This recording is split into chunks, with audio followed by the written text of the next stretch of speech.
നമസ്കാരം. ഈ നക്ഷത്ര ജാതകർക്ക് ഒരു സന്തോഷ വാർത്ത കേൾക്കാനുള്ള യോഗം വന്നു ചേരും. ഇവർക്ക് പുതിയ വാഹനം, വസ്തുവകകൾ, വീട്, ലോട്ടറി ഭാഗ്യം, ഇങ്ങനെ പല വിധത്തിലുള്ള സൗഭാഗ്യ സമ്പന്നത ഈ നക്ഷത്ര ജാതകർക്ക് ഇനി മുതൽ കളിയാടും. ഇവരുടെ ജീവിതത്തിലെ എല്ലാ സ്വപ്നങ്ങളും ഇനി സാക്ഷാത്കരിക്കും. ഇവർ രാജാവിനെ പോലെ വാഴും. ജ്യോതിഷപ്രകാരം ഏറ്റവും അനുകൂലമായ ഒരു അവസ്ഥയിലൂടെയാണ് ഈ നക്ഷത്ര ജാതകർ കടന്നു പോകുന്നത്. ഇവരെ സംബന്ധിച്ച് ഒരുപാട് ദുഃഖങ്ങളുണ്ടായിരുന്നു, ദുരിതങ്ങളുണ്ടായിരുന്നു, സങ്കടങ്ങളുണ്ടായിരുന്നു. എന്നാൽ ഇപ്പോഴും ഈ നക്ഷത്ര ജാതകർ ദുരിത ദുഃഖങ്ങളൊക്കെ അനുഭവിച്ചു തന്നെയാണ് മുന്നോട്ട് പോകുന്നത്. സാക്ഷാൽ മഹാദേവന്റെ അനുഗ്രഹത്താൽ ജീവിതത്തിലെ എല്ലാ പ്രതിസന്ധികളും നീങ്ങി ജീവിതത്തിൽ ഒരു കാര്യമായ മാറ്റം തന്നെ ഈ നക്ഷത്ര ജാതകർക്ക് വന്നു ചേരാൻ പോവുകയാണ്. ജീവിതത്തിലെ എല്ലാ കഷ്ടപ്പാടുകളും, എല്ലാ ദുഃഖ ദുരിതങ്ങളും മാറാൻ പോവുകയാണ്. ഇങ്ങനെ ഒരു അവസരം ഈ നക്ഷത്ര ജാതകർക്ക് വന്നു ചേരാൻ കാരണം ചില ഗോചര ഫലങ്ങൾ തന്നെയാണ്. ജീവിതത്തിലെ എല്ലാ പ്രതിസന്ധികളും മാറി, ജീവിതത്തിലെ എല്ലാ ദുരിത ദുഃഖങ്ങളും മാറി ഈ നക്ഷത്ര ജാതകർക്ക് രക്ഷപ്പെടാൻ ഇനി കഴിയും.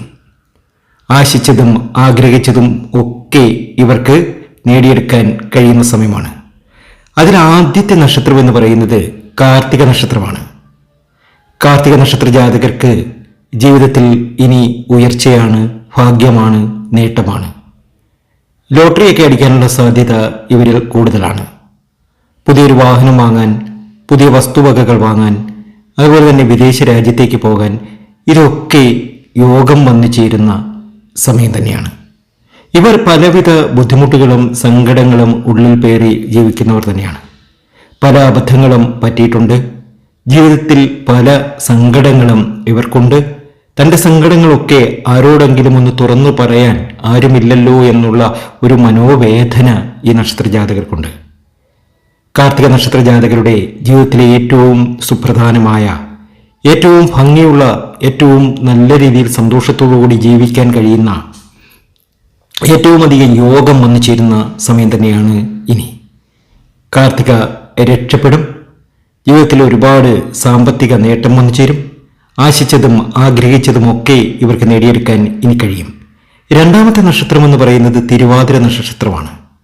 തിരുവാതിര നാളുകാർക്കും ഈ ഒരു 15 ദിവസത്തിനകം ജീവിതത്തിൽ അത്ഭുതപ്പെടുത്തുന്ന പല നല്ല കാര്യങ്ങളും സംഭവിക്കും. ലോട്ടറി ഭാഗ്യം വന്നു ചേരും. ശ്രീകൃഷ്ണസ്വാമി ക്ഷേത്രത്തിൽ തൃക്കൈവെണ്ണ നടത്തി പ്രാർത്ഥന നടത്തുക, പാൽപായസവും നടത്തുക, ഭാഗ്യസുക്ത പുഷ്പാഞ്ജലിയും നടത്തുക. ഒരു പുതിയ വാഹനം വാങ്ങുന്നതിനും ഒരു വീട് വയ്ക്കാനും ഒരു നല്ല ജോലിയൊക്കെ കിട്ടാനും ഇവർക്ക് യോഗം വന്നു ചേരുന്ന സമയമാണ്. എല്ലാ രീതിയിലും നേട്ടമാണ്. അടുത്ത നക്ഷത്രം എന്ന് പറയുന്നത് മകയിര നക്ഷത്രമാണ്. മകയിരത്തിനും ഇത് ഭാഗ്യത്തിൻ്റെയും ഉയർച്ചയുടെയും നേട്ടത്തിൻ്റെയും സമയമാണ്. കിരീടം വയ്ക്കില്ല, പക്ഷേ രാജാവിനെ പോലെ വാഴുവാനുള്ള ഒരു യോഗം ഇവർക്ക് വന്നു ചേരും. ഇവർ ബിസിനസ്സൊക്കെ ചെയ്യുന്നവരാണെങ്കിൽ ബിസിനസ്സിൽ വളരെയേറെ അഭിവൃദ്ധി വന്നു ചേരും. അപ്രതീക്ഷിതമായ പല നല്ല അനുഭവങ്ങളും ഇവർക്ക് വന്നു ചേരും. അടുത്ത നക്ഷത്രം മകമാണ്. മകത്തിനും ഇത് ഭാഗ്യത്തിൻ്റെ സമയമാണ്. അനുകൂലം ആയ പല കാര്യങ്ങളും ഇവർക്ക് സംഭവിക്കും. സാമ്പത്തികമായി വളരെയേറെ വളർച്ചയുണ്ടാകും. ബുദ്ധിമുട്ടുകളെ അനായാസം തരണം ചെയ്യാൻ ഇവർക്ക് സാധ്യമാകും. ഉന്നത വിദ്യാഭ്യാസം നേടുന്നതിന് വഴിയൊരുക്കും. വിദേശത്തൊക്കെ പോകാൻ ആഗ്രഹിക്കുന്നവരാണെങ്കിൽ വിദേശ രാജ്യത്തൊക്കെ പോകും. എന്ത് തടസ്സമുണ്ടെങ്കിലും ആ തടസ്സങ്ങളൊക്കെ മാറി രക്ഷപ്പെടാൻ ഇനി ഇവർക്ക് കഴിയുന്നു എന്നതാണ് ഏറ്റവും വലിയ പ്രത്യേകത. ജീവിതത്തിലെ എല്ലാ പ്രാരാബ്ധങ്ങളും എല്ലാ സങ്കടങ്ങളും മാറാൻ പോവുകയാണ്. ആശിച്ചതും ആഗ്രഹിച്ചതും ഒക്കെ നടന്നു കിട്ടും.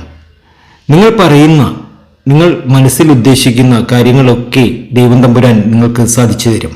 അത്രയധികം ഭാഗ്യമാണ്, അത്രയധികം നേട്ടമാണ്. നാളെ പ്രത്യേക പൂജയുണ്ടായിരിക്കും. ഈ പൂജയിൽ നിങ്ങളെയും പങ്കെടുപ്പിക്കും. പേരും ജന്മനക്ഷത്രവും കമന്റ് ബോക്സിൽ ഒന്ന് കുറിച്ചേക്കുക. നിങ്ങൾക്ക് വേണ്ടി പ്രാർത്ഥിക്കും. മറ്റൊരു വീഡിയോയുമായി വീണ്ടും എത്തും വരെ നന്ദി, നമസ്കാരം.